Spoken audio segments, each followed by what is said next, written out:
The gunshot shattered the midnight silence, and Francesca Kirby reined her mare to a halt just beyond the ridge, her heart hammering against her ribs as the echo died across the sagebrush plains of southern Idaho. It was August 1883, and the summer heat still clung to the earth even at this late hour, making the air thick and heavy as she waited in the darkness.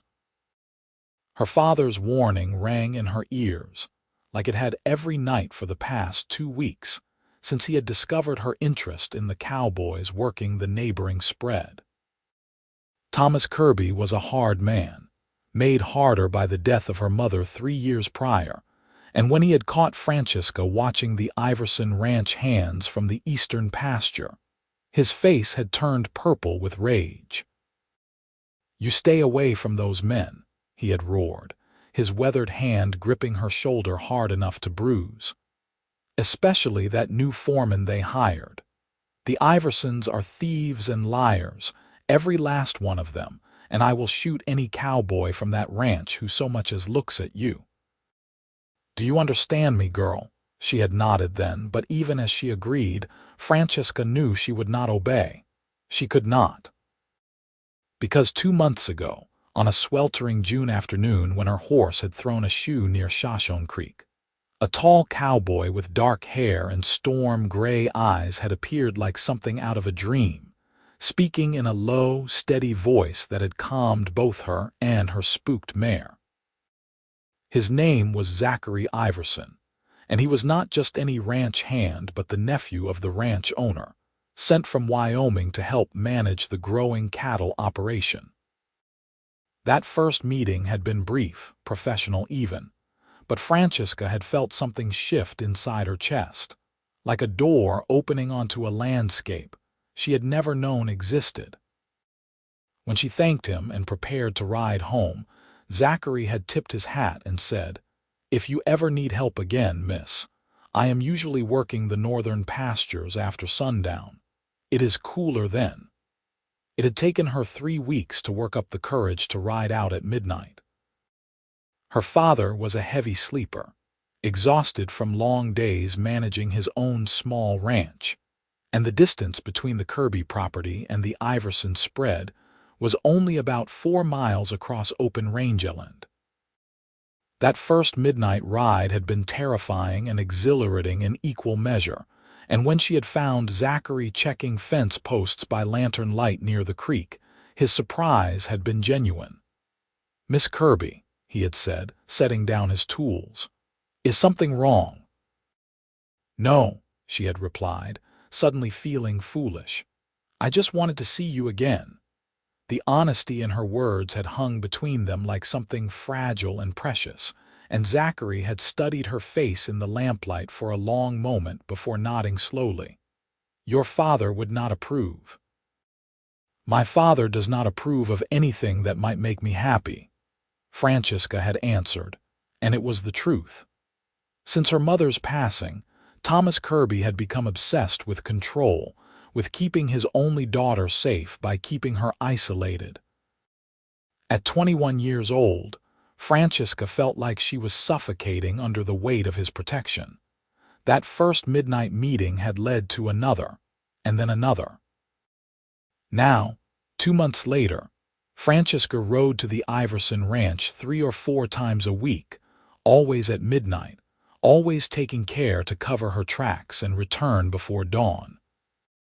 Zachary would be waiting for her at various locations across the property, and they would talk for hours about everything and nothing. He told her about growing up in Cheyenne, about his dreams of running his own spread someday, about the books he loved to read when he could get his hands on them. She told him about her mother, about her loneliness, about her fear that she would grow old and bitter like her father if she did not find a way to break free. But tonight, that gunshot had changed everything. Francesca urged her mare forward cautiously, keeping to the shadows cast by the cottonwood trees that lined the creek.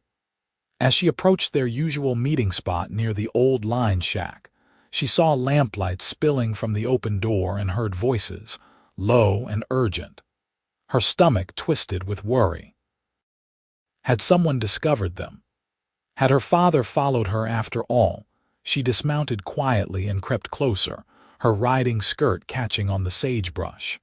Through the doorway, she could see Zachary bent over something on the floor, his shirt sleeves rolled up and his hands moving quickly. Another man stood beside him, someone she recognized as Curtis, one of the older ranch hands. "How bad is it?" Curtis was asking. "Bad enough," Zachary replied, his voice tight with concentration.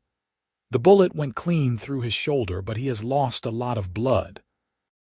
Francesca stepped into the doorway and both men looked up sharply. Zachary's face went pale when he saw her. "Francesca, you should not be here right now." "What happened?" she asked, moving closer despite his warning. On the floor lay a young cowboy she did not recognize, his face ashen and his breathing shallow. Blood soaked through the makeshift bandage Zachary had pressed against his shoulder. "Rustlers," Curtis said grimly. "Caught them trying to run off a dozen head from the south pasture. This here is Jimmy, new hand from boys. Took a bullet when they fired on us." Zachary stood, wiping his bloodied hands on a rag. "Curtis, ride back to the main house and get Doc Patterson. Tell my uncle what happened." He glanced at Francesca, his eyes full of conflict. "And you need to go home.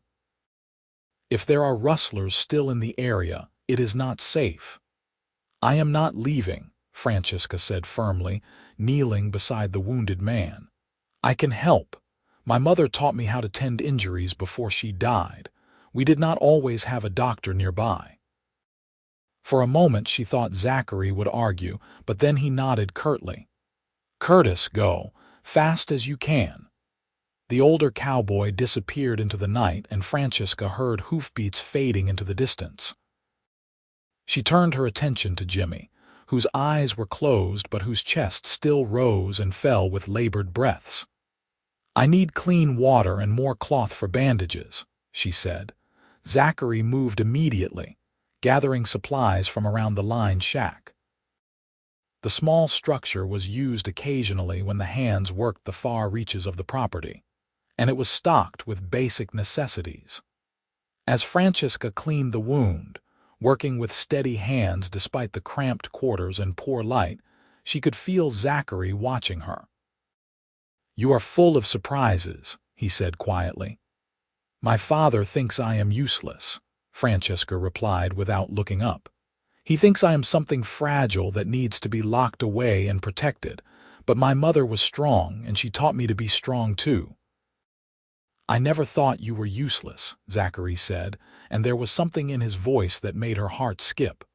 "From the first moment I met you, I thought you were the bravest person I had ever seen." She looked up at him then, her hands pausing in their work. "Brave." "I was terrified that day by the creek." "Exactly," he said, crouching down beside her. "You were terrified, but you kept your composure. You calmed your horse and handled the situation with grace. And these past 2 months, riding out here in the middle of the night, risking your father's anger, just to see me. That takes more courage than most people ever show in their entire lives." Francesca felt heat rise to her cheeks that had nothing to do with the warm night air. "I had to see you," she whispered. "I could not stay away." Zachary reached out and brushed a strand of dark hair away from her face, his fingers lingering against her cheek. "I know the feeling." The moment stretched between them, charged with all the unspoken feelings they had been carefully dancing around for weeks. Then Jimmy groaned, and reality crashed back in. Francesca returned her attention to the wound, packing it with clean cloth and binding it tightly. "He needs the doctor soon," she said. "He has lost too much blood." "Curtis will bring Doc Patterson within the hour," Zachary assured her. He stood and paced to the doorway, looking out into the darkness. "Those rustlers have been hitting ranches all across this valley for the past month. Sheriff Mason has not been able to catch them." "Are they dangerous?" Francesca asked, though she knew it was a foolish question. Anyone who would shoot a man over cattle was dangerous. Very, Zachary said. They are organized, not just drifters looking for an easy score. Someone is planning these raids. A new fear gripped Francesca. Do you think they might target my father's ranch? Zachary turned to face her, his expression serious. It is possible. The Kirby place is smaller, more isolated. That makes it vulnerable. I need to warn him, Francesca said, starting to rise. Not tonight, Zachary said quickly. It is too dangerous for you to ride home alone with those men possibly still in the area. Wait until Curtis returns with the doctor. I will ride back with you. My father will kill you if he sees you anywhere near our property, Francesca said, but even as she protested, relief flooded through her. The thought of riding home alone through the darkness, knowing armed rustlers might be lurking in the shadows, terrified her. Then we will make sure he does not see me, Zachary said with a slight smile that did not quite reach his eyes. I will get you close enough to be safe, then circle back. They settled in to wait, sitting on opposite sides of the lined shack with Jimmy between them. Francesca checked his pulse regularly, relieved to find it steady if weak. The night sounds filtered through the open door, crickets and the distant call of an owl, peaceful sounds that seemed at odds with the violence that had just occurred. Tell me something, Zachary said after a long silence. If your father were not a factor, if there was no feud between our families, what would you want? Francesca considered the question carefully. I would want to wake up every morning and know that the day ahead was mine to shape, she said slowly. I would want to work with my hands, maybe tend horses like my mother used to.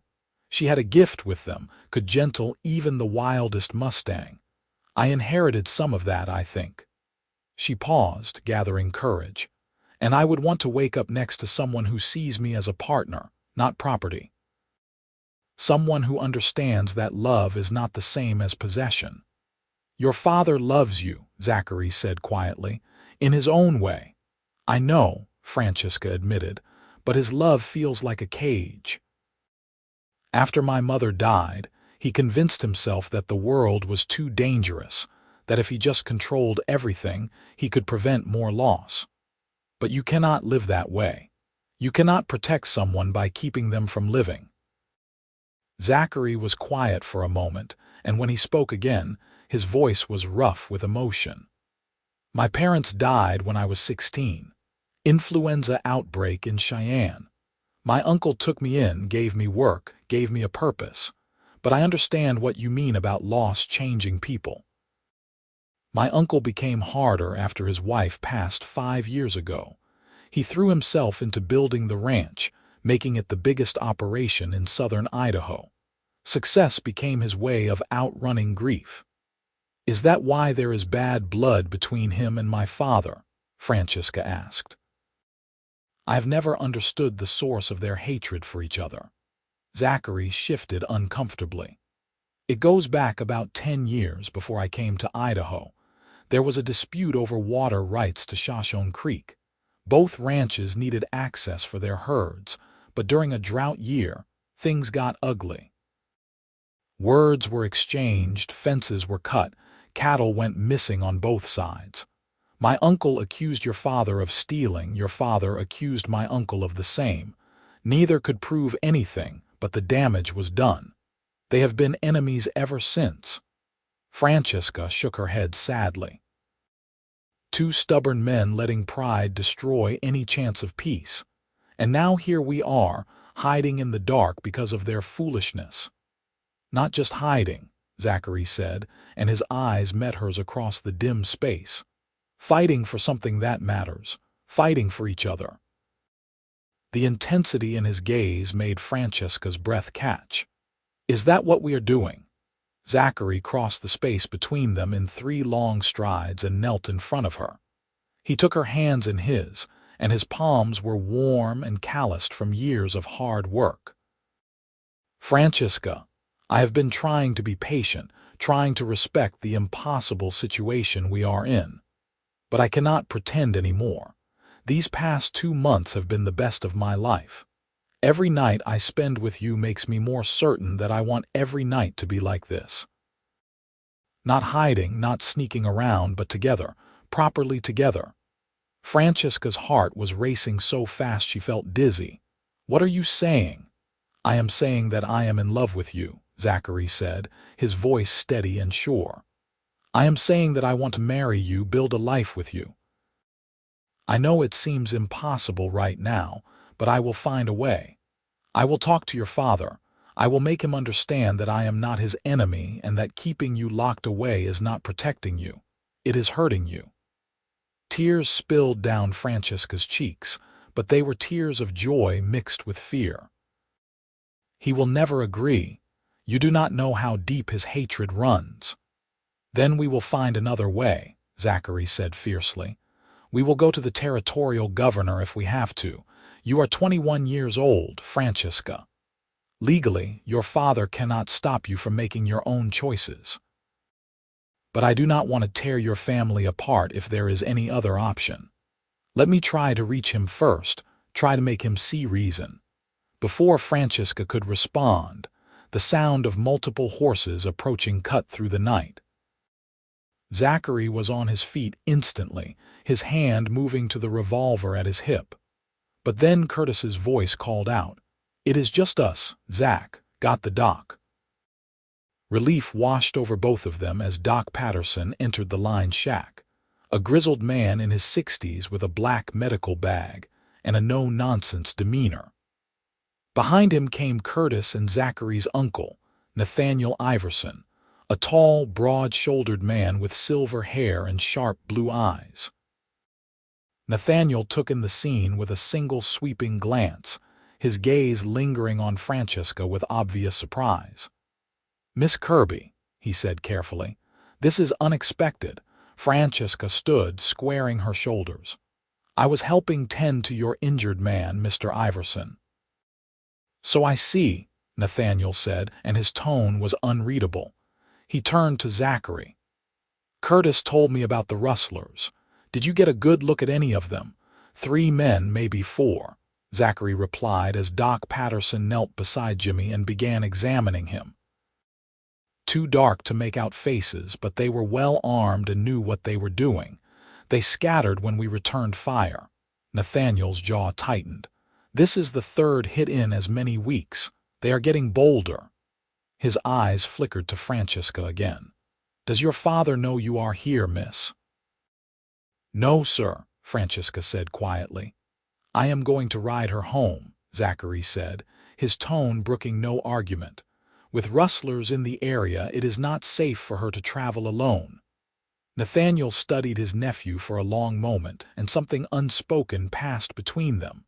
Finally, he nodded. "Take Curtis with you. I want 2 armed men making sure Miss Kirby gets home safely." He paused, then added, "And Zachary, do not let Thomas see you. I have enough problems right now without reigniting that particular war." The ride back to the Kirby ranch took nearly an hour because they moved cautiously, with Curtis scouting ahead and Zachary staying close to Francesca's side. The moon had risen higher, casting silver light across the sagebrush plains and making the landscape look otherworldly. When they were about a quarter-mile from the Kirby property line, Zachary held up a hand, signaling them to stop. "This is far enough," he said quietly. "Can you make it the rest of the way alone?"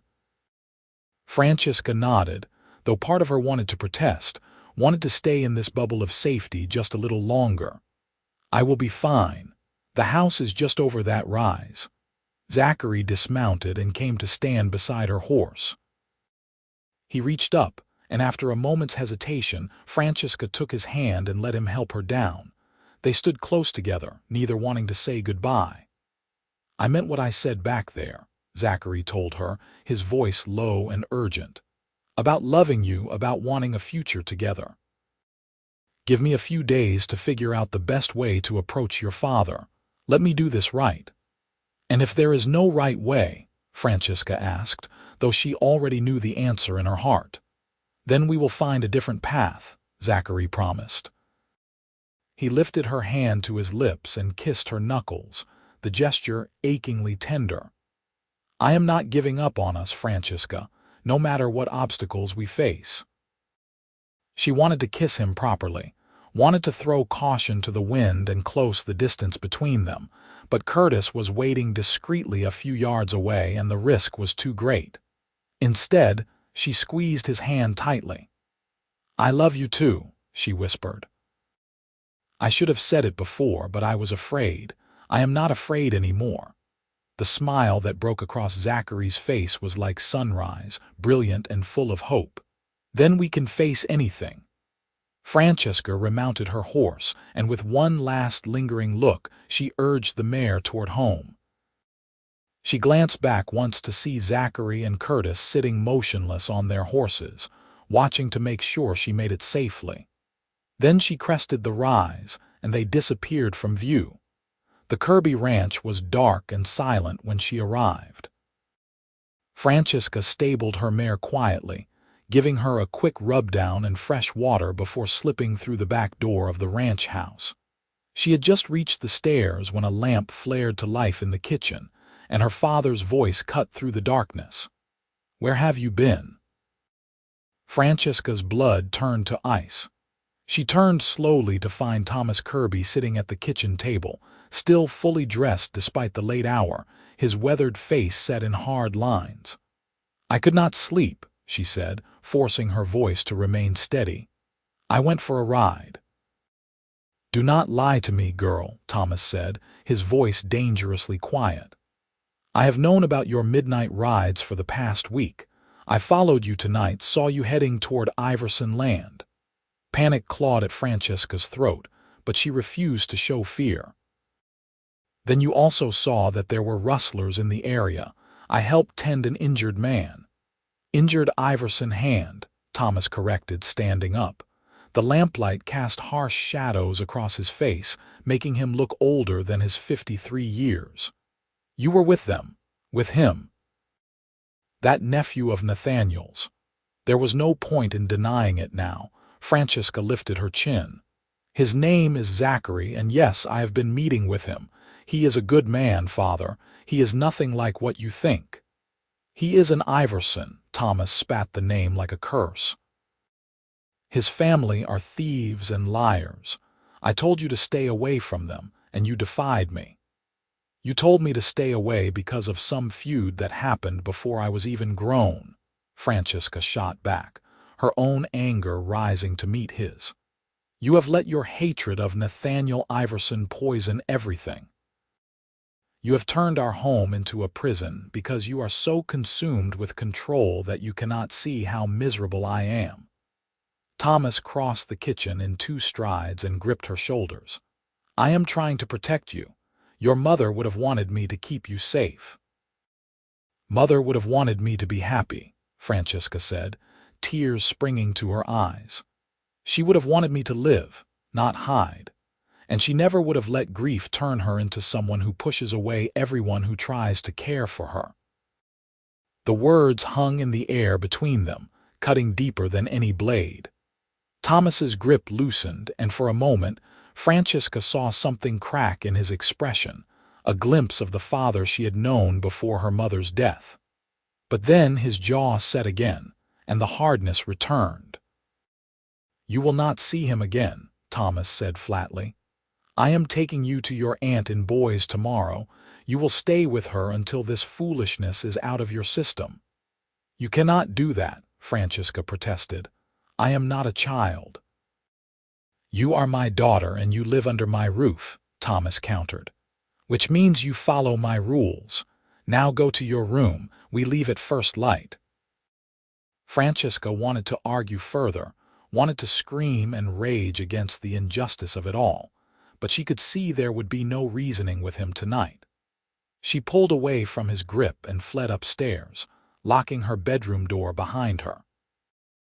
Once alone, she pressed her face into her pillow to muffle her sobs. She could not go to Boys. Her Aunt Martha was as rigid and controlling as her father, a widow who believed a woman's place was in the home, silent and obedient. If Francesca was sent there, she might not return for months, possibly longer, and in that time, anything could happen. Her father might succeed in keeping her and Zachary apart forever. No, she would not let that happen. Francesca waited until she heard her father's heavy footsteps pass her door and continue to his own room. She waited another hour, barely breathing, listening to the sounds of the house settling. Then she moved to her window and eased it open as silently as possible. Packing was quick. She took only what she could carry easily. A change of clothes, her mother's jewelry, the small amount of money she had saved from selling her needlework in town. She left a note on her bed, knowing her father would find it in the morning. "Father, I am sorry, but I cannot live the life you have chosen for me. I love you, but I must follow my own path. Please do not try to find me. Francesca." Climbing out the window was easier than she expected. There was a trellis covered in climbing roses that her mother had planted years ago, and it held her weight as she descended. Once on the ground, she ran to the stable, saddled her mare as quickly and quietly as possible, and rode off into what remained of the night. She did not head directly for the Iverson ranch. That would be the first place her father would look. Instead, she rode east toward Shoshone itself, the small town that served as the hub for the scattered ranches in the area. By the time she reached the outskirts, dawn was breaking over the Sawtooth Mountains, painting the sky in shades of pink and gold. The town was just beginning to wake as Francesca made her way down the main street. Shoshone was not much to look at, just a collection of wooden buildings lining a dusty road. A general store, a saloon, a church, a hotel, the sheriff's office, and a handful of other establishments. But it represented something important to Francesca in that moment. It represented choice, the ability to decide her own future. She dismounted in front of the hotel and was about to go inside when a familiar voice called her name. She turned to find Sheriff David Mason striding toward her, his badge glinting in the early morning light. He was a fair man in his 40s, respected by most in the community, despite the challenges he faced keeping order in such a wild and spread-out territory. "Miss Kirby," he said, tipping his hat. "Bit early for you to be in town, is it not?" Francesca struggled to keep her composure. "I had some business to attend to, Sheriff." Mason's keen eyes took in her disheveled appearance, the hastily packed saddlebag, the shadows under her eyes. "Your father know you are here," she could have lied, but something in the sheriff's expression told her he would see through it. "No, sir." "We had a disagreement." Mason nodded slowly, as if this confirmed something he had been suspecting. "I see. Well, you are a grown woman, Miss Kirby, so I cannot force you to go home if you do not want to. But I expect your father will be coming looking for you before long, and I would like to avoid any unpleasantness in my town. Is there something I can help you with?" Francesca hesitated, then decided that honesty was her best option. "I need to get a message to someone." "Can you tell me where I might find Zachary Iverson?" The sheriff's eyebrows rose slightly, but to his credit, he did not pry. "Last I heard, the Iverson hands were dealing with rustlers last night. Zachary is likely still at the ranch." "But Miss Kirby, I have to ask, are you sure about whatever you are planning? Your father and Nathaniel Iverson have been at each other's throats for years. This is not going to end well if you are not careful." "I know the risks, Sheriff," Francesca said quietly. "But I cannot keep living my life according to someone else's anger and fear. I need to make my own choices, even if they are difficult ones." Mason studied her for a long moment, then nodded. "All right. There is a boy who works at the livery, name of Pete. He runs messages for folks sometimes. I can send him out to the Iverson place if you like. Let Zachary know you are here." Relief flooded through Francesca. "Thank you, Sheriff. That would mean a great deal to me." "Do not thank me yet," Mason said dryly. This whole situation could still blow up in all of our faces. But I will do what I can to keep the peace. He paused, then added more gently, Your mother was a good woman, Miss Kirby. She would not have wanted you to be unhappy. Whatever you decide, I hope you find some peace. The mention of her mother brought fresh tears to Francesca's eyes, but she blinked them back. Thank you, Sheriff, truly. Mason tipped his hat again and headed off toward the livery.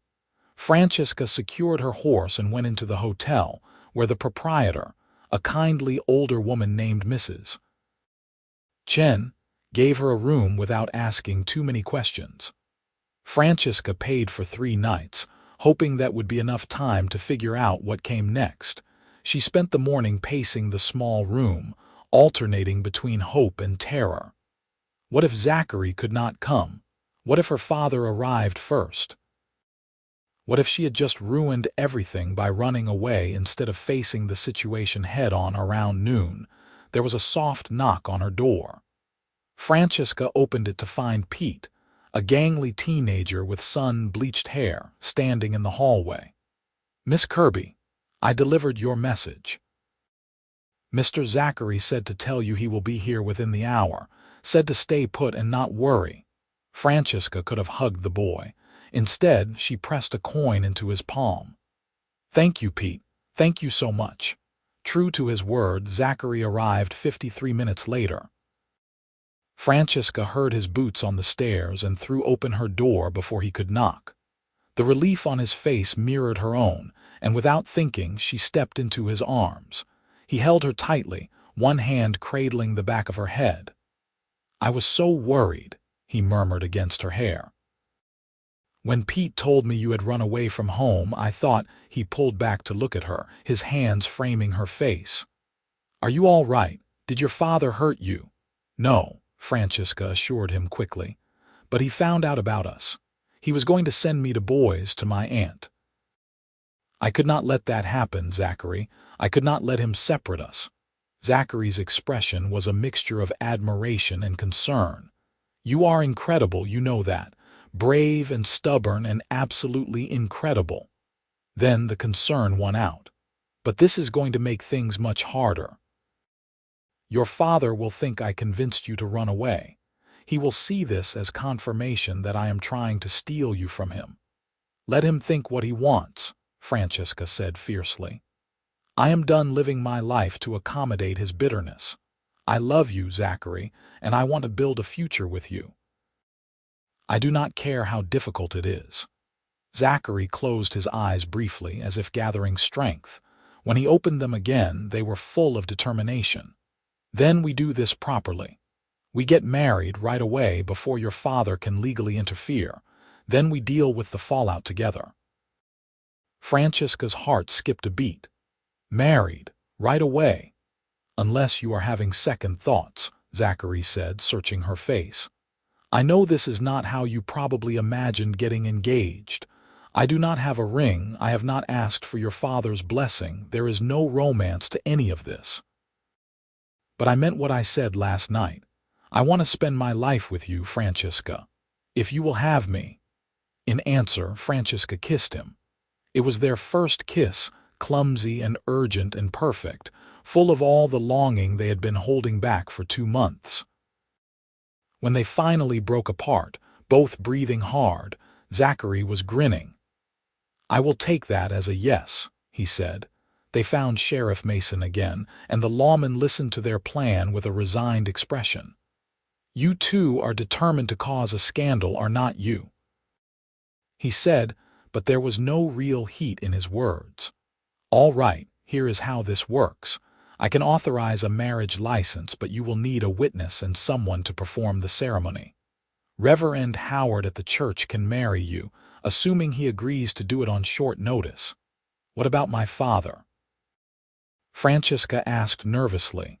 Can he stop us? Mason shook his head. You are over 21, so legally no. He can object all he likes, but the marriage will be binding. Of course, that does not mean he will not try to make your lives difficult. We will handle that when it comes, Zachary said firmly. He looked at Francesca. Are you absolutely sure about this?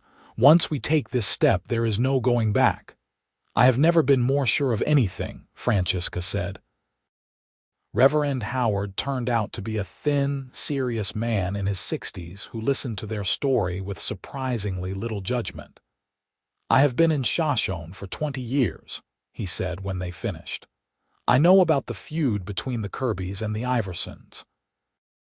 I also know that holding on to anger and hatred is like drinking poison and expecting the other person to die. If you two young people see a chance for something better, something that could perhaps begin to heal old wounds, then I am not going to stand in your way. The ceremony was held that very afternoon in the small wooden church, with Sheriff Mason and Mrs. Chen as witnesses. Francesca wore her dusty riding clothes, and Zachary had not even taken time to wash the trail dust from his face. But when he took her hands and repeated his vows, his voice was steady and sure, and when she promised to love and honor him for the rest of her days, she meant every word with her whole heart. I now pronounce you husband and wife, Reverend Howard said with a small smile. Zachary, you may kiss your bride. This kiss was different from the one in the hotel, softer and deeper, a promise sealed. When they pulled apart, Francesca saw tears in Zachary's eyes that matched her own. Thank you, she whispered, for fighting for us. Always, he promised. They stayed in Shoshone that night, taking a room at Mrs. Chen's hotel as a married couple. It was hardly the wedding night Francesca might have dreamed of as a girl, but lying in Zachary's arms as the summer stars shone through the window, she felt a happiness so complete it almost frightened her. They talked late into the night, making plans for the future, dreaming about the life they would build together. I have some money saved, Zachary told her. Enough to lease some land, maybe start a small herd. It will not be much at first, but we can grow it over time. I can train horses, Francesca said eagerly. There is always demand for well-broke mounts. My mother taught me everything she knew, and I have been itching for years to put those skills to use. Partners then, Zachary said, kissing her forehead, in every sense of the word. But their bubble of happiness was shattered the next morning when thunderous pounding on their door woke them just after dawn. Zachary was on his feet instantly, positioning himself between Francesca and the door. Who is it? You know damn well who it is, Iverson. Thomas Kirby's voice was like gravel, rough with rage and something that might have been grief. Open this door, or I swear to God I will break it down. Zachary looked at Francesca, who had wrapped herself in the quilt from the bed. She nodded, steeling herself. He opened the door and Thomas burst in, his weathered face mottled with fury. He stopped short when he saw Zachary standing there in his undershirt and trousers, saw Francesca in the bed behind him, and his hand went to the gun at his hip. I should kill you, Thomas said, his voice shaking. I should put a bullet in you right here for what you have done. Father, stop. Francesca jumped out of bed, still clutching the quilt. This is not his fault. I came to him. I chose this. Thomas looked at his daughter, and the pain in his eyes was almost unbearable. How could you do this? How could you run off with him, knowing what his family has done to us? His family has done nothing to us, Francesca said, her own voice breaking. This feud is built on nothing but stubbornness and pride. Zachary is not his uncle any more than I am you. We are our own people and we love each other. Love, Thomas spat the word. You are a child who knows nothing about love or the world. This man has poisoned your mind, turned you against your own father. I am not a child. Francesca shouted, and the force of her words made Thomas take a step back. I am a 21-year-old woman who has spent the last 3 years watching you slowly suffocate under the weight of your grief and anger. I loved Mother too, but she would be heartbroken to see what you have become. She would hate that you have used her memory as an excuse to lock me away from life. Thomas flinched as if she had struck him. Your mother, would have wanted me to be happy, Francesca finished. She would have wanted me to find someone who treats me with respect and kindness. Someone who sees me as a partner, not property. That is what Zachary is to me, and nothing you say or do will change that. She is right, Mr. Kirby, Zachary said quietly. He had not moved from his protective stance, but his voice was measured, respectful. I know you have no reason to trust me, and I understand why you hate my uncle. But I am not asking you to forgive old grievances. I am just asking you to see that Francesca is happy, that she has made her choice freely, and that I will spend the rest of my life making sure she never regrets it. Thomas looked between them, his chest heaving with emotion. Finally, he said, "You have ruined her. You have taken my daughter and turned her into some cowboy's wife. She will never be welcome in my house again. Do you hear me, Francesca? If you choose him, you choose to have no father." The words were like a knife to Francesca's heart, but she forced herself to stand tall. "Then I choose him," she said, though tears were streaming down her face. "I will always love you, Father, but I cannot sacrifice my entire life for your pain. I hope someday you will understand that."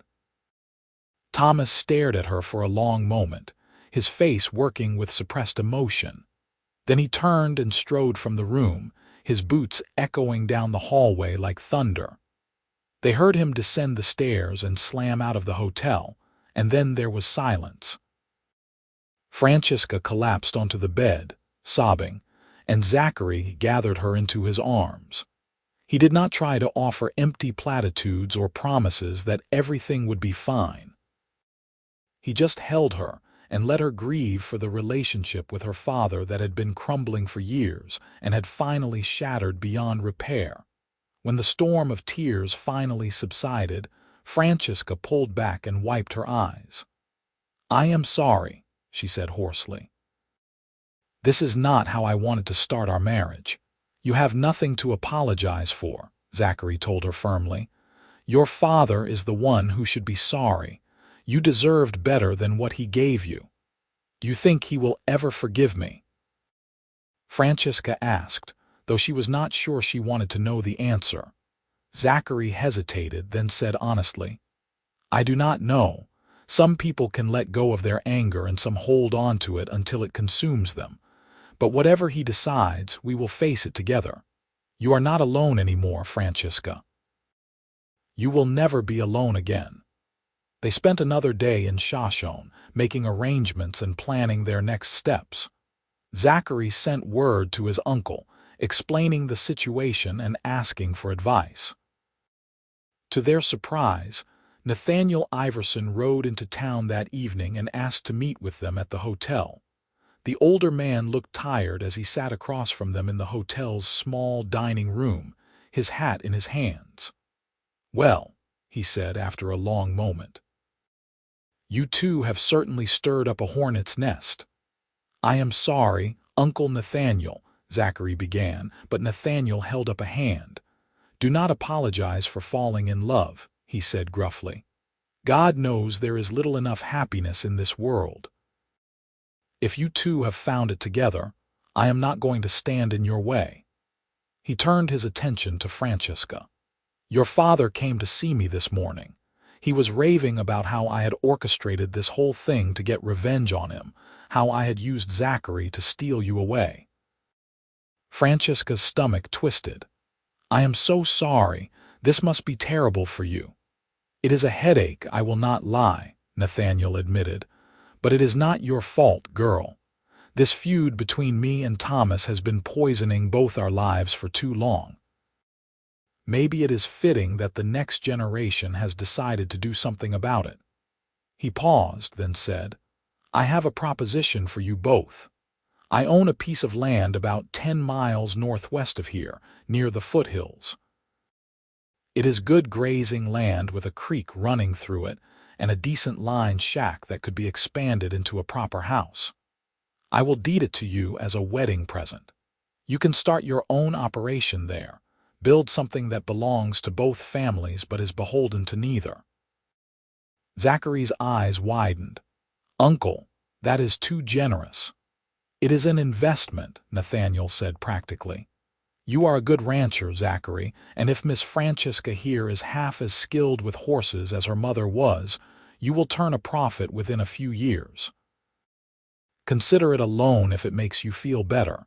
You can pay me back once you are established. Francesca felt tears prick her eyes again, but these were tears of gratitude. Thank you, Mr. Iverson. You have no idea what this means to us. I think I do, Nathaniel said with a slight smile. I was young once, hard as that may be to believe. I remember what it was like to want to build something new, something that was entirely your own. His expression sobered. But I am not going to sugarcoat things for you. The next few months, maybe even years, are going to be difficult. Your father is not going to let this go easily, Francesca. He may try to make trouble for you, spread rumors in town, pressure other ranchers not to do business with you. You need to be prepared for that. We are, Zachary said firmly, taking Francesca's hand. Whatever comes, we will handle it together. Nathaniel nodded approvingly. That is the spirit. Now let us talk logistics. They spent the next hour discussing details. How much land was involved, water rights, the condition of the line shack, what kind of herd they should start with. Nathaniel also offered to lend them some of his ranch hands to help with the initial building and fencing, an offer Zachary gratefully accepted. Over the following weeks, Francesca and Zachary threw themselves into creating their new home.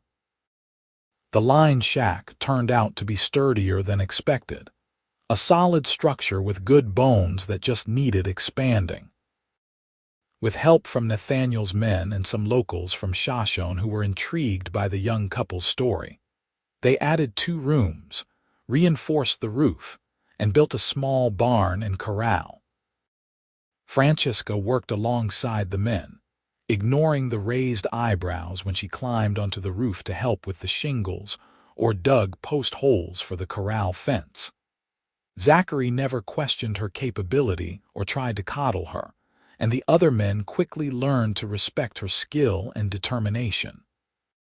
In early September, they bought their first small herd, 20 head of cattle and a handful of horses. Francesca immediately began working with the horses, applying the gentle techniques her mother had taught her. Word spread quickly about the young woman who could take a half-wild Mustang and turn it into a reliable mount without breaking its spirit, and soon people were bringing her problem horses from all over the valley. The work was hard and the hours were long, but Francesca had never been happier. She fell into bed exhausted every night, her muscles aching and her hands calloused, but she was building something real, something that mattered. And she was doing it alongside a man who treated her as an equal partner in every sense.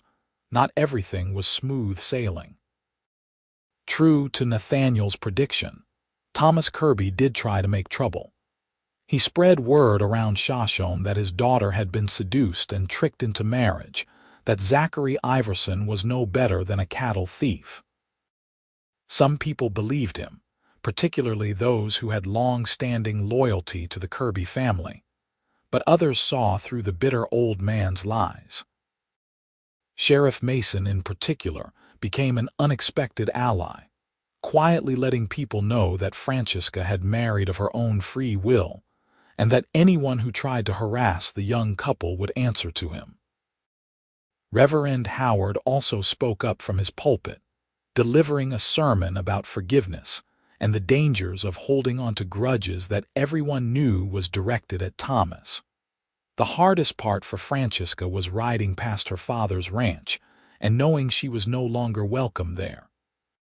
Sometimes, when she was working with a horse in the corral, she would see a rider in the distance watching from the Kirby property line. She could never tell if it was her father or one of his hands, but her heart ached every time. In October, the rustlers struck again, hitting 3 ranches in one night, including a devastating raid on the Kirby place. Thomas lost nearly 40 head, a crippling blow for his small operation. When Francesca heard the news in town, her first instinct was to ride to her father's ranch and offer help. Zachary did not try to stop her. "He is still your father," Zachary said simply. "Family is complicated, but love does not just disappear because things get difficult. Go to him. See if he will let you help." But when Francesca arrived at the Kirby ranch, her father refused to even come out of the house. One of the hands, an older man named Samuel who had known Francesca since she was a child, met her at the gate. "I am sorry, Miss Francesca," Samuel said, and the sadness in his eyes was genuine. "He is just too stubborn and too proud. He says he would rather lose every head of cattle he owns than accept help from an Iverson." "I am not an Iverson," Francesca said desperately. "I am his daughter. I am a Kirby." "You are both," Samuel said gently. "And I think that is what scares him most. You represent a bridge he is not ready to cross." Francesca rode home with tears streaming down her face, and when she told Zachary what had happened, he held her close and let her cry. "Give him time," Zachary murmured. "Sometimes that is all you can do." The break came unexpectedly in late November. Sheriff Mason finally got a lead on the rustlers and organized a posse to track them down. He asked for volunteers, and both Zachary and Thomas ended up riding with the group. It was the first time the two men had been in close proximity since the confrontation at the hotel, and the tension was thick enough to cut with a knife. The trail led them into the rough country north of Shoshone, a maze of canyons and ridges that provided perfect cover for outlaws. They tracked the rustlers for 2 days before finally cornering them in a narrow canyon. The confrontation was brief but violent. Gunfire echoed off the canyon walls, and when the smoke cleared, 2 of the rustlers were dead and 3 were captured. The posse had lost 1 man, a young rancher named Billy Thompson, and several others were wounded. Thomas Kirby was among the injured, having taken a bullet in his leg during the firefight. It was not life-threatening, but it was painful and bleeding heavily. Zachary was the first one to reach him, pulling Thomas behind cover and applying pressure to the wound despite the older man's protests. "Leave me alone, Iverson," Thomas growled through gritted teeth. "Not a chance," Zachary replied, his hands steady as he worked to stop the bleeding. "You can hate me all you want, Mr. Kirby, but I am not going to let you bleed out in this canyon." They were pinned down for another 20 minutes before Sheriff Mason and the others managed to secure the area. By the time it was safe to move, Zachary had fashioned a makeshift bandage and tourniquet that had likely saved Thomas's life. The ride back to Shoshone was slow and difficult, with the wounded men struggling to stay in their saddles. Zachary stayed close to Thomas the entire time, ready to catch him if he started to slip. The older man did not thank him, but he stopped actively resisting his help, which Zachary took as progress. Doc Patterson was waiting when the posse rode back into town, and he immediately set to work on the wounded. Thomas's injury required stitches and careful cleaning to prevent infection, but the doctor assured them he would make a full recovery. Francesca heard about the raid and rushed to town, her heart in her throat. When she burst into Doc Patterson's office and saw her father lying on the examination table, pale but alive, relief nearly buckled her knees. Then she saw Zachary standing in the corner, his shirt stained with blood that she realized with horror was her father's. "What happened?" she gasped. "Your husband saved your father's life," Doc Patterson said matter-of-factly as he worked. "Took a bullet out of pure bad luck, but Zachary here stopped the bleeding and got him back to town. Another hour and Thomas might not have made it." Francesca looked at Zachary, who just shrugged tiredly. It was the right thing to do. Thomas had been lying quietly during this exchange, his jaw clenched against the pain of the doctor's ministrations. But now he spoke, his voice rough. "Girl, You married a damn fool." Francesca's temper flared. "If he is a fool, it is because he is too good a man to let someone die just because of a stupid feud." "I did not say he was the wrong kind of fool," Thomas said, and something in his tone made everyone in the room go still. He looked at Zachary. "You did not have to help me. After what I said to you, after how I have treated you and my daughter, you could have left me bleeding and no one would have blamed you." "Yes, they would have," Zachary said quietly. "Francesca would have blamed me and I would have blamed myself. You are her father, Mr. Kirby. Whether you want to acknowledge her or not, she still loves you. I could not live with myself if I let you die when I had the power to save you." Thomas closed his eyes briefly, and when he opened them again, they were suspiciously bright. "Your mother would be proud of you," he said to Francesca. "She always said I was too hard-headed for my own good, told me my stubbornness would drive away everyone I loved if I was not careful." He paused, then added with difficulty, "She was right." Francesca felt tears spilling down her cheeks. "Daddy," she whispered, using the childhood name she had not spoken in years. "Come here, girl," Thomas said, and when she approached the table, he reached up with his uninjured hand and took hers. "I have been a fool, a bitter, angry fool. I thought I was protecting you, but all I did was push you away. I am sorry." "I am sorry too," Francesca said, squeezing his hand. "I did not mean to hurt you. I just wanted to be happy."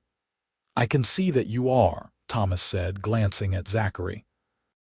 "I can see how he looks at you, like you are the most precious thing in the world. Your mother used to look at me that way, before I let grief and anger turn me into someone she would not have recognized." He took a shaky breath. "I cannot promise I will change overnight. This feud with Nathaniel goes deep, and there is still a lot of bad blood there, but I am willing to try, for you, and for your mother's memory." It was not a perfect reconciliation, but it was a start. Over the next few months, as Thomas recovered from his injury, he and Francesca slowly rebuilt their relationship. He even visited the ranch that Francesca and Zachary had built, walking the property with a critical eye that gradually softened into grudging approval. "You have done well here," he admitted one afternoon in early December as they watched Francesca work with a particularly skittish mare. "Better than I would have thought possible in such a short time." "We have had help," Zachary said diplomatically. "Your daughter is the real talent. I have never seen anyone with such a gift for horses." "She gets that from her mother," Thomas said, and for the first time there was no pain in his voice when he mentioned his late wife, only warmth. "Sarah could gentle any horse in the valley. She tried to teach me, but I never had the patience for it." It was not an apology exactly, but it was an acknowledgement. Thomas began stopping by the ranch occasionally, always bringing some excuse. Checking on Francesca's health, delivering supplies he claimed he had too much of, offering advice on managing winter feed. The visits were often awkward, especially when Thomas and Zachary interacted, but both men were clearly making an effort for Francesca's sake. The real breakthrough came on Christmas Eve. Francesca and Zachary had not planned anything elaborate, intending to spend the day quietly at their ranch. But mid-morning, a wagon pulled up carrying Thomas, Samuel, and two other Kirby Ranch hands. They were loaded down with lumber, tools, and what looked like half a slaughtered cow wrapped in canvas. "What is all this?" Francesca asked in confusion. Thomas climbed down from the wagon, moving a bit stiffly because his legs still bothered him in cold weather. "Figured you two could use a proper barn. That thing you built is fine for now, but it will not hold up through a hard winter. We are here to help you build something better." Zachary stepped forward, clearly touched. "Mr. Kirby, you do not have to do that." "I know I do not have to," Thomas said gruffly, "but I want to. You saved my life, Iverson, and you make my daughter happy. Least I can do is help you build something that will last." He paused, then added, "Besides, Sarah always said Christmas was about new beginnings. Seems fitting." The men worked all day, and by evening they had framed out a barn that was twice the size of the original. It would take several more days to finish, but the foundation was solid. When the Kirby hands finally headed home, Thomas lingered behind. "There is something else," he said, reaching into his coat. He pulled out a small wooden box and handed it to Francesca. "This was your mother's. I have been holding on to it, telling myself I was keeping it safe, but really I was just being selfish. She would want you to have it." Francesca opened the box with trembling hands and gasped. Inside was her mother's wedding ring, a simple gold band engraved with delicate flowers. "Daddy, I cannot take this." "Yes, you can," Thomas said firmly. "Sarah wore that ring every day of our marriage. It represents love and partnership, everything she believed in. It belongs with you now." He looked at Zachary. "You take care of her. And if you ever need help, you swallow your pride and ask. That goes both ways. This land is hard and it does not care about our feuds. We have to look out for each other." "Yes, sir," Zachary said, his voice thick with emotion. "Thank you." After Thomas left, Francesca and Zachary sat together by the fire, and he slipped her mother's ring onto her finger beside her wedding band. "Perfect fit," he murmured. "Everything is," Francesca said, leaning her head against his shoulder. "I never thought we would get here, but somehow we did." "We fought for it," Zachary reminded her. "And we never gave up on each other. That is what matters." As winter deepened, life settled into a comfortable rhythm. The barn was completed, and Thomas even brought over 2 of his best breeding mares to cross with Zachary's stallion, a gesture that surprised everyone. The horses that were born the following spring would belong to both families, a living symbol of the peace that was slowly growing between them. In January, Francesca realized she was pregnant. She told Zachary on a cold morning when snow was falling softly outside their window, and the joy on his face was brighter than any sunrise. "A baby," he breathed, his hand coming to rest gently on her still flat belly. "We are going to have a baby." "Are you happy?" Francesca asked, though she could see the answer in his eyes. "Happy does not begin to cover it," Zachary said, pulling her close. "I love you, Francesca Iverson. You have given me everything I ever dreamed of and so much more." When they told Thomas the news, the older man's eyes grew suspiciously bright again. "Sarah would have been over the moon," he said quietly. "She always wanted grandchildren." He cleared his throat roughly. "I will be there when the baby comes, if you want me to be." "Of course we want you there," Francesca said, hugging her father tightly. "You are family." The pregnancy progressed smoothly despite the hard work Francesca continued to do. Zachary tried to get her to rest more, but she refused to be coddled. "Women have been having babies and working ranches for centuries," she told him. "I am not made of glass." Still, as summer approached and her belly grew round, Zachary insisted on taking over some of her heavier tasks. They hired a young hand from Shoshone, a boy named James who was eager to learn the ranching business, and he proved invaluable as Francesca slowed down. The baby came in early August, during a heat wave that left everyone sweltering and short-tempered. Doc Patterson and a midwife from town attended the birth, with Zachary pacing anxiously outside and Thomas keeping him company. The labor was long and difficult, lasting nearly 20 hours, but when the baby finally arrived, healthy and squalling, Francesca felt a love so fierce and immediate it took her breath away. "It is a boy," the midwife announced, placing the baby on Francesca's chest. "Strong lungs on this one." Zachary was allowed in moments later, and when he saw his son for the first time, tears streamed freely down his face. "He is perfect," he whispered. "You are perfect." They named him Jacob Thomas Iverson, honoring Zachary's father and Francesca's.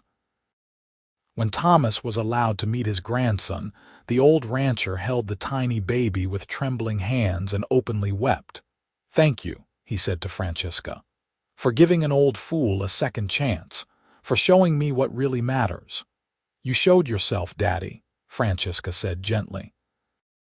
"You just had to find your way through the grief first." Life with a newborn was chaotic and exhausting, but it was also filled with more joy than Francesca had thought possible. She and Zachary took turns walking Jacob when he cried in the night, and they marveled together at every milestone. His first smile, the way he would grip their fingers with surprising strength, the tiny sounds he made that seemed almost like conversation. The ranch continued to grow and prosper. Francesca's reputation as a horse trainer spread throughout southern Idaho, and she had more work than she could handle. Zachary's cattle herd expanded steadily, and they even began selling breeding stock to other ranchers. By their second anniversary, they had paid back Nathaniel in full and owned their land outright. Even more remarkably, the feud between Thomas Kirby and Nathaniel Iverson began to thaw. It started small, with the two men nodding to each other in town rather than glaring. Then Thomas offered to buy some of Nathaniel's hay during a particularly dry autumn, and Nathaniel sold it to him at a fair price. Gradually, cautiously, they began to rebuild something that resembled neighborliness, if not quite friendship. "Never thought I would see the day," Sheriff Mason remarked one afternoon when he saw Thomas and Nathaniel talking outside the general store. "Those two have hated each other for so long, I figured they would take it to their graves." "Love can heal even the deepest wounds," Reverend Howard said, watching as Francesca and Zachary walked past with young Jacob between them. "Those two children showed everyone in this valley what is possible when we choose hope over bitterness." By the time Jacob was 3, he had a baby sister named Sarah, who had her mother's dark hair and her father's gray eyes. And by the time Sarah was 2, another boy arrived, whom they named Thomas Nathaniel Iverson in honor of both grandfathers. The gesture moved both old men deeply, and they attended the christening together, sitting side by side in the church pew. Francesca often thought back to those midnight rides, to the fear and exhilaration of defying her father and following her heart. It seemed like a lifetime ago now, though it had been less than a decade. She was 29 years old, the mother of 3 beautiful children and the co-owner of a thriving ranch. More importantly, she was loved and valued, treated as an equal partner in every aspect of her life. One evening in late spring, after the children were asleep and the ranch work was done, Francesca and Zachary sat together on the porch they had built onto their expanded house. The sun was setting over the Sawtooth Mountains, painting the sky in shades of gold and crimson. "You ever regret it?" Zachary asked, his arm around her shoulders. "Giving up everything for this," Francesca leaned into him, breathing in the familiar scent of leather and sage that always clung to him. "I did not give up anything," she said. "I chose everything. I chose love, I chose partnership, I chose a life that was my own instead of one defined by fear and anger. I would make the same choice 1,000 times over." "Even though it was hard," Zachary pressed. "Even though you lost years with your father." "Even then," Francesca confirmed. "Those hard years taught me what I was capable of. They taught me that I was strong enough to fight for what mattered. And in the end, I did not really lose my father. I helped him find his way back to himself. That is worth more than anything." Zachary kissed the top of her head. "I love you, Francesca. Thank you for being brave enough to ride out to that ranch at midnight. Thank you for taking a chance on a cowboy who had nothing to offer but his heart." "You had everything to offer," Francesca corrected him. "You saw me as a person, not a possession." You treated me with respect and kindness. You fought beside me instead of trying to fight my battles for me. That is worth more than all the gold in Idaho." They sat in comfortable silence for a while, watching the stars begin to emerge in the darkening sky. In the distance, they could hear the lowing of cattle and the sound of horses moving in the pasture. It was the music of the life they had built together, hard-won and precious. "You think the children will understand someday?" Zachary wondered. "The significance of what we did, how we brought two families together. I think they will grow up knowing that love is stronger than hate," Francesca said. "They will see how their grandfathers changed, how the whole valley changed, because two people refused to let old grievances dictate their future. That is the legacy we are leaving them, Zachary. That is what will matter long after we are gone." "A good legacy," Zachary agreed. "One worth fighting for." Inside the house, one of the children cried out, probably young Thomas having a bad dream. Francesca rose to go to him, but Zachary stood as well. "Together?" he asked. "Always together," Francesca confirmed, taking his hand.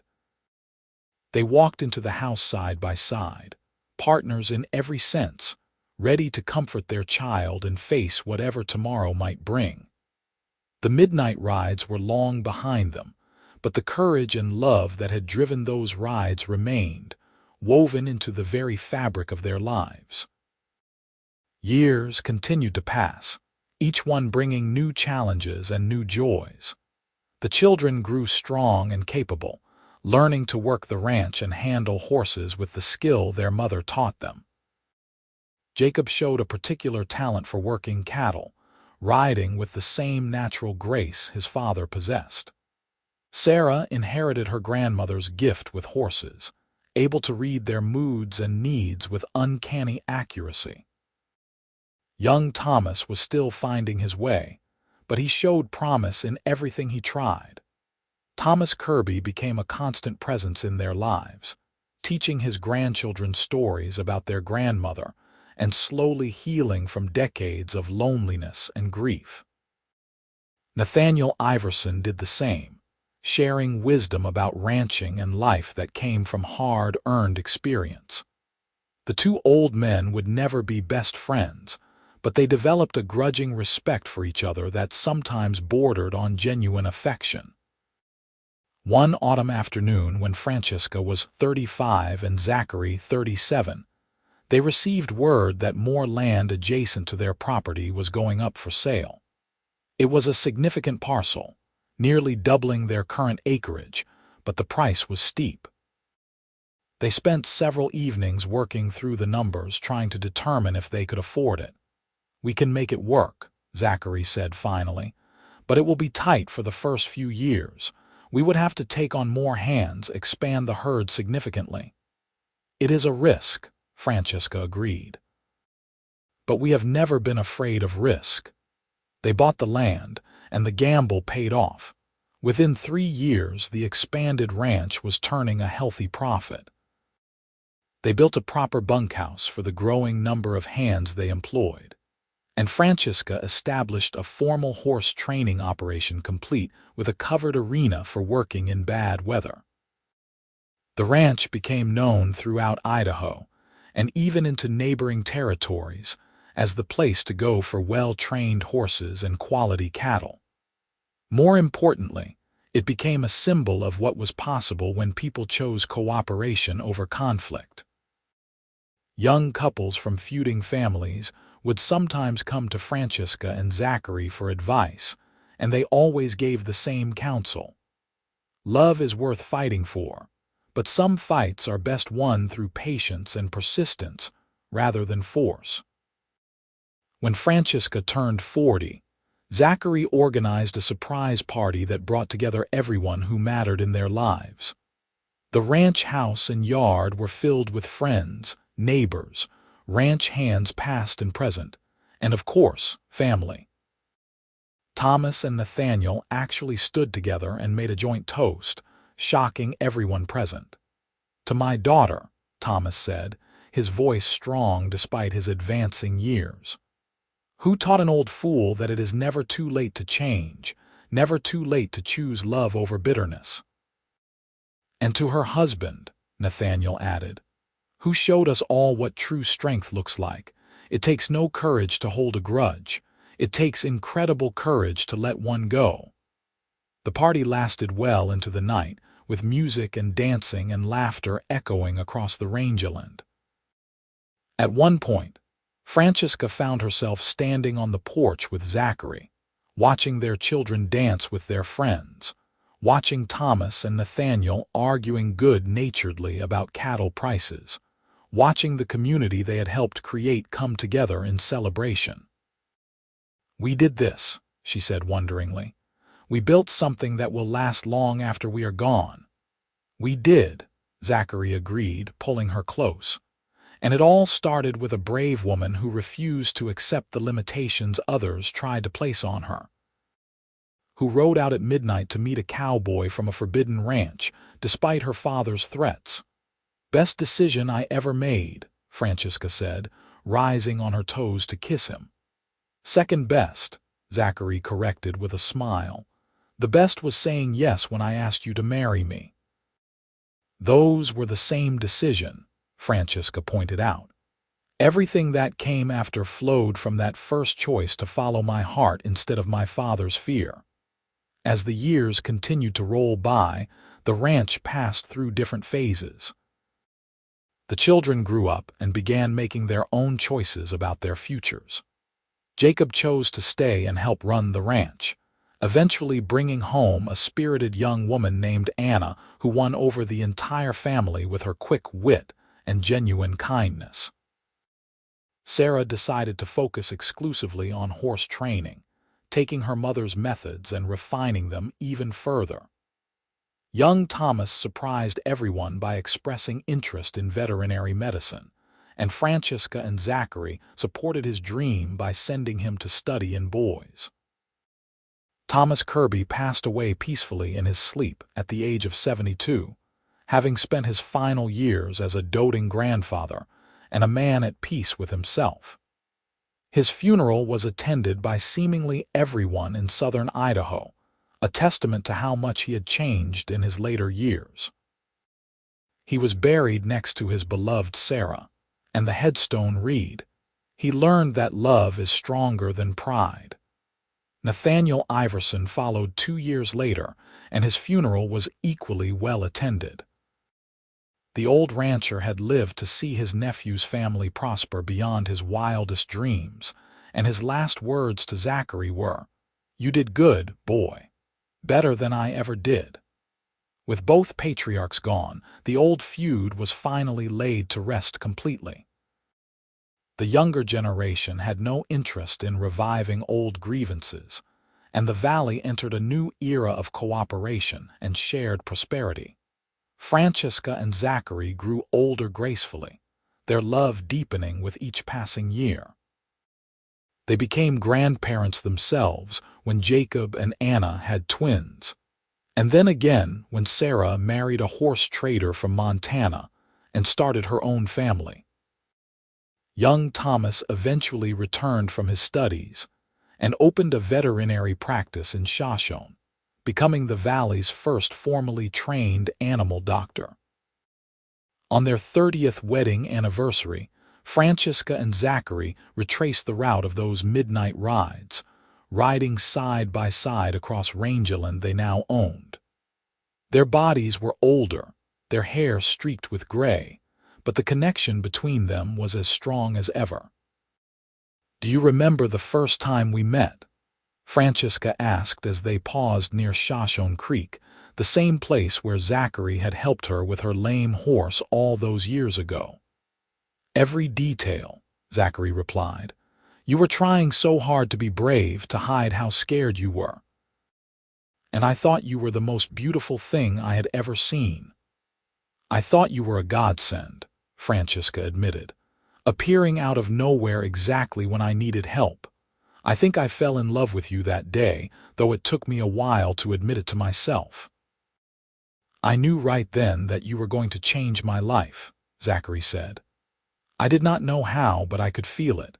You were like a force of nature, wild and beautiful and utterly irresistible. They made love that night in the same lined shack where they had tended the wounded cowboy on that long-ago night when everything changed. It was different now, slower and more tender, the passion tempered by decades of intimacy and understanding. But it was no less profound for being familiar. "I love you," Francesca whispered in the darkness, her head resting on Zachary's chest. "I have loved you for so long that I cannot remember what life was like before you." "I love you too," Zachary replied, his hand stroking her hair. "You are my heart, Francesca. You always have been, and you always will be."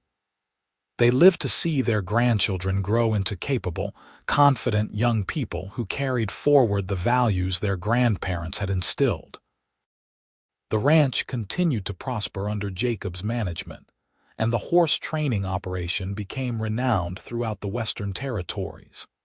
Young Thomas's veterinary practice thrived, and he made regular visits to the ranch to check on the animals and visit with his parents.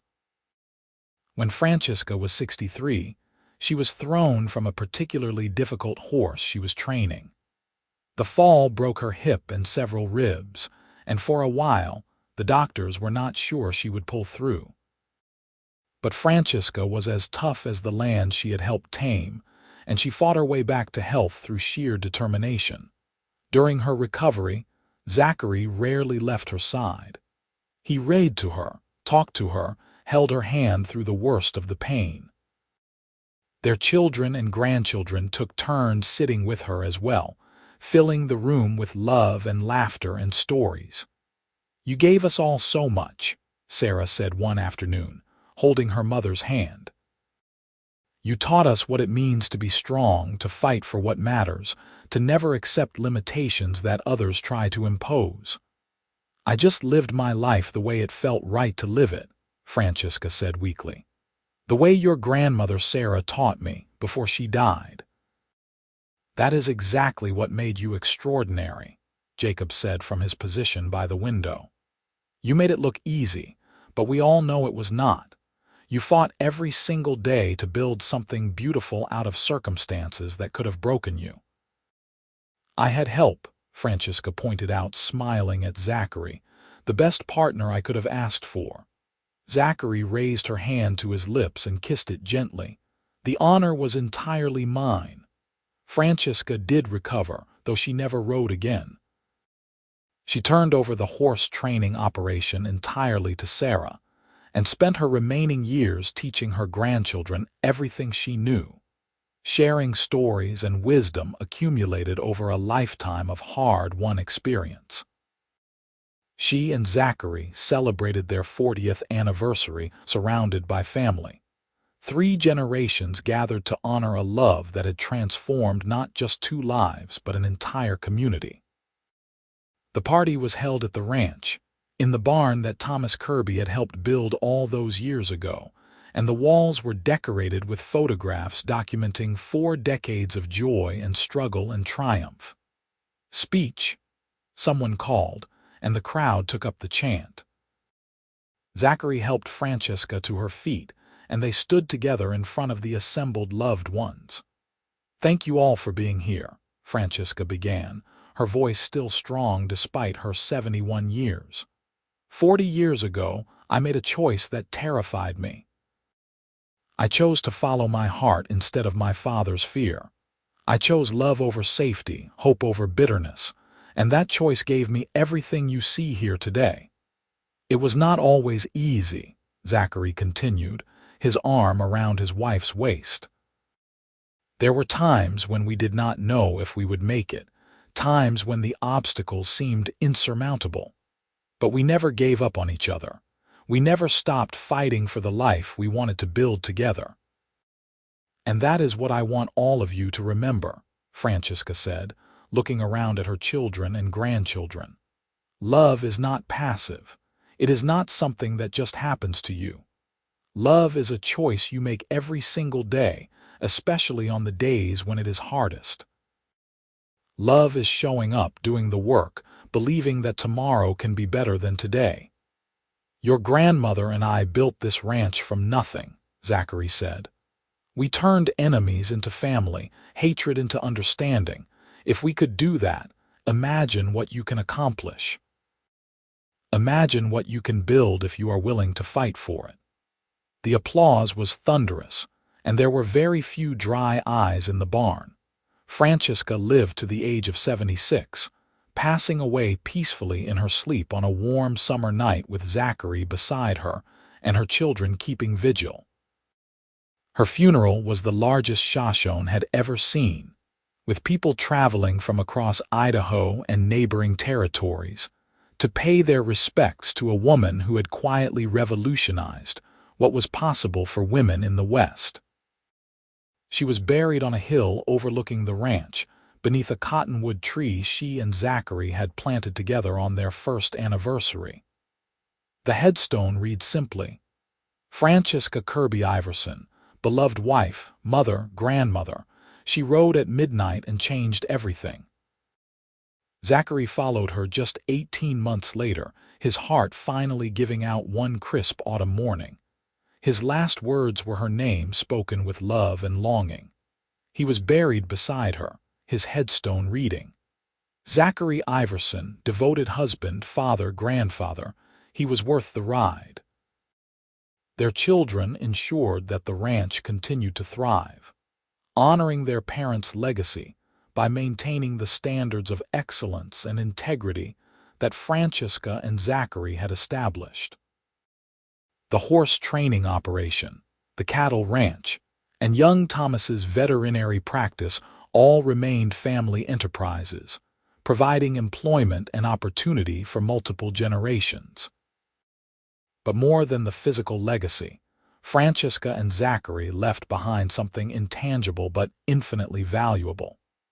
Proof that love could overcome even the deepest divisions, that courage and determination could transform seemingly impossible situations into beautiful realities, and that the choices we make in pursuit of happiness can ripple outward to change entire communities. The story of the young woman who rode at midnight to meet the forbidden cowboy became legend in southern Idaho.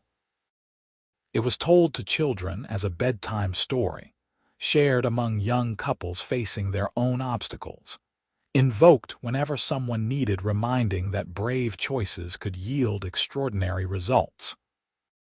And late at night, when the moon was full and the air was still, some ranchers swore they could see two riders moving across the rangeland near Shoshone Creek, their forms ghostly and indistinct but unmistakably together. They rode side by side, these phantom lovers, their bond unbroken even by death, forever traveling the paths they had forged together in life. The land remembered them.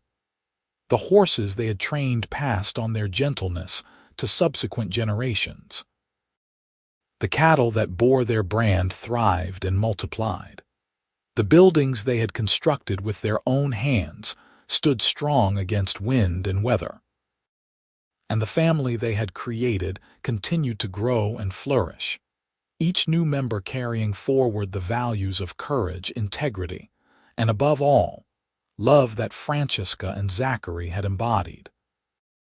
In the end, that was the greatest legacy of all, not the land or the wealth or even the breaking of the old feud, but the simple, profound truth that real love, the kind that requires sacrifice and courage and unwavering commitment, could transform not just two lives but the very fabric of the world around them.